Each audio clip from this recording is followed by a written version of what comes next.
Hoje estamos aqui prosseguindo com nossas aulas aqui no canal Mais Direito e espero que assistas a este vídeo até o final. Estamos aqui a tratar das noções básicas e fundamentais do estudo do direito. Espero que gostes desta quinta aula. Estamos a falar sobre as ordens normativas sociais e hoje falaremos sobre a ordem moral. Já falamos de outras ordens nos vídeos anteriores. Se não assististe, vá lá, confira as outras aulas e desta forma terás um conhecimento mais bem estruturado e terás a possibilidade de comparar as outras ordens normativas sociais com a ordem moral. Para falarmos sobre a ordem moral, é necessário falarmos aqui primeiro da sua definição, e aqui trazemos a definição de Cabral Moncada, que diz que a moral é constituída pelo conjunto de preceitos, concepções e regras altamente obrigatórios para com a consciência, pelos quais rege antes e para além do direito, algumas vezes até em conflito com ele, a conduta dos homens numa sociedade. A partir desta definição é fácil notar que a moral é diferente do direito, tal como veremos mais adiante. As características fundamentais da moral são a interioridade, a absolutidade e a espontaneidade. Independentemente de haver ou não uma sanção externa, o homem sente a obrigação de cumprir o dever moral. A única sanção a que estará sujeito será o remorso ou o desgosto de si mesmo, no caso de não cumprir o dever moral. Ali estamos a ver uma característica fundamental da moral que tem a ver com o dever de cumprir certas regras morais, independentemente de ser coagido ou não. Ou seja, para que o homem cumpra uma ordem ou uma norma moral, não é necessário que lhe seja imposto um determinado comportamento. Ele por si só irá cumprir, isto é, irá observar o dever moral. Esta já é uma característica que difere as normas de ordem moral das normas de ordem jurídica, tal como veremos mais adiante. A ordem moral pode ser expressa na frase de Paulus. Paulus foi um grande jurista do tempo do direito romano clássico. Segundo Paulus, non homine quod licet honestum est. Ou seja, nem tudo o que é lícito é honesto. Ainda Ulpianus, outro grande jurista do tempo do direito romano clássico, dizia o seguinte: cogitationis pena nemon patitur. Isto é, ninguém é punido por pensar. Estas duas expressões foram aqui citadas em latim. Atenção que, referindo-se às citações, temos aqui primeiro a de Paulus, repetindo que diz que nem tudo que é lícito é honesto. E aqui também o Ulpianus, que diz ninguém é punido por pensar. As regras morais não se referem apenas ao que é lícito, mas ao que é honesto. Ou seja, não é necessário que algo seja lícito para que seja observado pelos seres humanos quando se trata de regras morais. E o Ulpianus aqui diz que ninguém é punido por pensar. Isto quer dizer que nós podemos pensar e o nosso pensamento não será configurado em crime. Caso que nós estejamos, por exemplo, a pensar sobre, por exemplo, fazer mal a alguém ou violar uma outra lei, desde que nós não concretizemos o nosso pensamento, isto não será considerado crime. Mas do ponto de vista moral será algo incorreto. Atenção, aqui já é uma outra característica que difere a ordem moral da ordem jurídica, já que na ordem jurídica o pensamento não é punido, mas na ordem moral o pensamento negativo pode causar o remorso.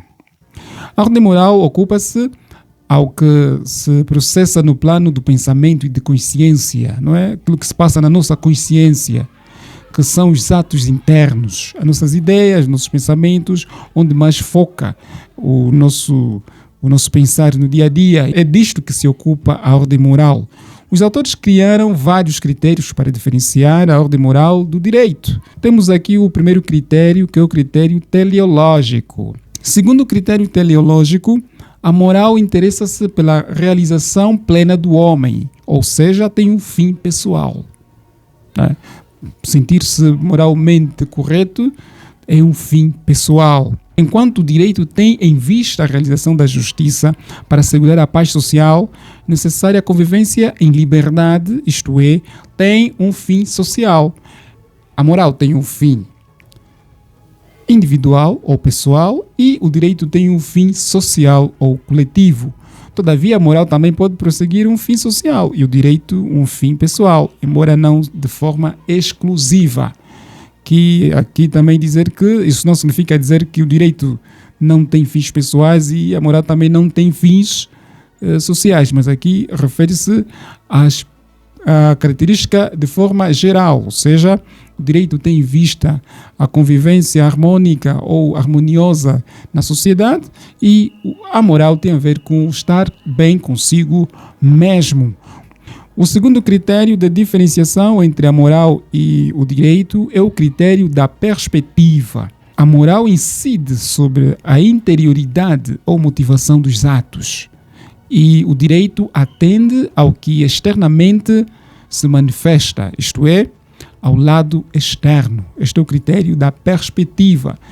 O direito preocupa-se com aquilo que é exteriorizado, tal como dissemos antes, e a moral preocupa-se com aquilo que é interno. Temos aqui também o critério da imperatividade. Este critério é fundamental aqui na distinção entre a moral e o direito. A moral é imperativa, ou seja, limita-se a impor deveres e o direito é imperativo atributivo. Ele impõe deveres e reconhece direitos correlativos. Ele impõe um determinado comportamento e reconhece o direito relacionado àquele comportamento. Diferentemente da moral que apenas impõe um dever.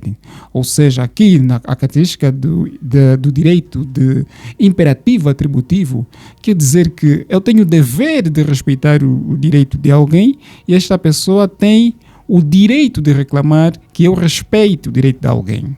Ninguém tem o direito de reclamar que você observe uma determinada regra moral, já que a obrigação de cumprir uma norma moral é individual.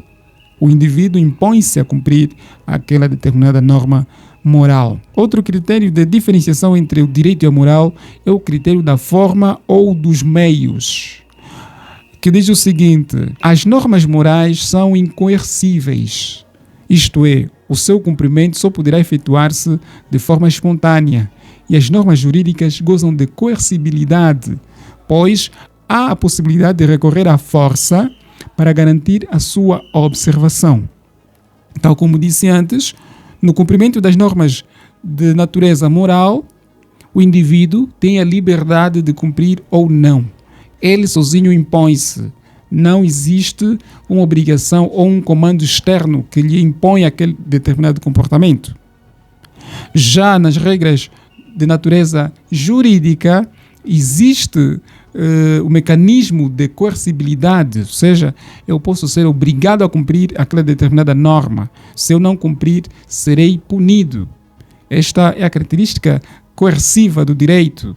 Aqui estamos a ver a diferenciação com base no critério da forma e dos meios. E já o critério do motivo da ação diz que os preceitos morais têm a sua fonte na consciência de quem os deve cumprir. O direito é fruto de um sujeito diferente. A moral é autônoma e o direito é heterônomo. A moral é um imperativo categórico, enquanto que o direito é um imperativo hipotético. A violação de uma norma jurídica faz com que exista a sanção jurídica àquela violação, de formas a combater o comportamento adverso à ordem jurídica. Já na moral, os preceitos têm uma fonte individual, ou seja, o indivíduo na sua consciência pensa em cumprir aquele determinado dever moral, diferente, né, do direito, que é heterônomo. A moral é autônoma, sai espontaneamente do indivíduo. temos o outro critério, que é o critério do mínimo ético. Segundo este critério, o direito é a parte da moral armada de garantias específicas indispensáveis à existência da paz, da liberdade, da justiça na sociedade. Isto é, constitui o círculo menos amplo da moral. Assim, tudo o que é jurídico é moral, mas nem tudo o que é moral é jurídico. Este é o critério do mínimo ético. Ou seja, o direito é o mínimo ético, não é? Segundo este critério. Já que tudo que é jurídico é moral e nem tudo que é moral é jurídico. Aqui este critério faz-nos saber que a moral é muito mais ampla que o direito, já que o direito apenas seleciona determinadas regras que dever-se-ão cumprir, ou seja, determinadas regras que devem ser cumpridas e não tirando todo o conteúdo da moral, já que nem tudo que é moral é essencial para o direito. Aqui, prosseguindo, terminamos agora com os critérios que diferenciam a moral do direito. Dizer que nenhum dos critérios citados fixa os limites entre a moral e o direito. Atenção!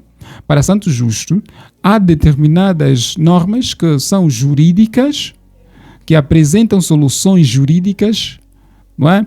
Fortemente marcadas por uma valoração moral, como, por exemplo, a revogação da doação por ingratidão do donatário. E existem no ordenamento jurídico normas que concordam com a moral. Temos o exemplo de não matar, não difamar, não furtar, etc. São normas que concordam com os princípios morais. E voltamos aí já ao último critério, né, que se refere ao mínimo ético. Tudo que é jurídico é moral. Assim, o fim da moral é superior ao do direito, né, tendo em conta o âmbito, não é? A moral é muito mais ampla que o direito, porque a moral goza de uma superioridade que lhe permite interferir na criação, na interpretação e na aplicação do direito e impor exigências formais como o caráter geral, a publicidade, a não retroatividade e a clareza das normas jurídicas.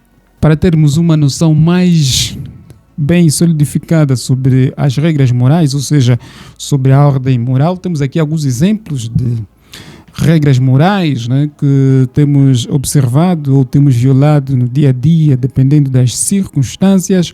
Temos aqui, por exemplo, dizer a verdade é uma norma moral, é de ser honesto nas palavras e ações. O direito, algumas vezes, não obriga que alguém fale a verdade. No caso do arguido, não é obrigado a dizer a verdade, juridicamente aceite. Que ele não diga a verdade, não pode condenar-se, não pode incriminar-se, auto-incriminar-se, não é? Mas do ponto de vista moral é algo mau quando alguém não diz a verdade. Cumprir promessas e compromissos. Existem promessas que não vinculam o prometente, a lei diz isso, mas do ponto de vista moral é obrigatório que alguém cumpra a sua palavra. Temos aqui, por exemplo, outra regra moral que diz respeitar os pais e os mais velhos, não é? Respeito, ajudar quem precisa, é algo que não é obrigatório juridicamente, mas do ponto de vista moral é tratar todas as pessoas com respeito e dignidade, sem discriminação. Ali temos já a presença também desta norma moral no direito, já que é obrigatório não discriminar ninguém. Ser fiel e leal nas relações pessoais, agir com confiança e integridade, evitar causar dano físico ou psicológico aos outros, respeitar a vida e o bem-estar alheio. Aqui estamos a ver já algumas regras morais que também são reguladas pelo direito. Agir com justiça e imparcialidade, respeitar a propriedade alheia, não roubar nem danificar o que não é seu.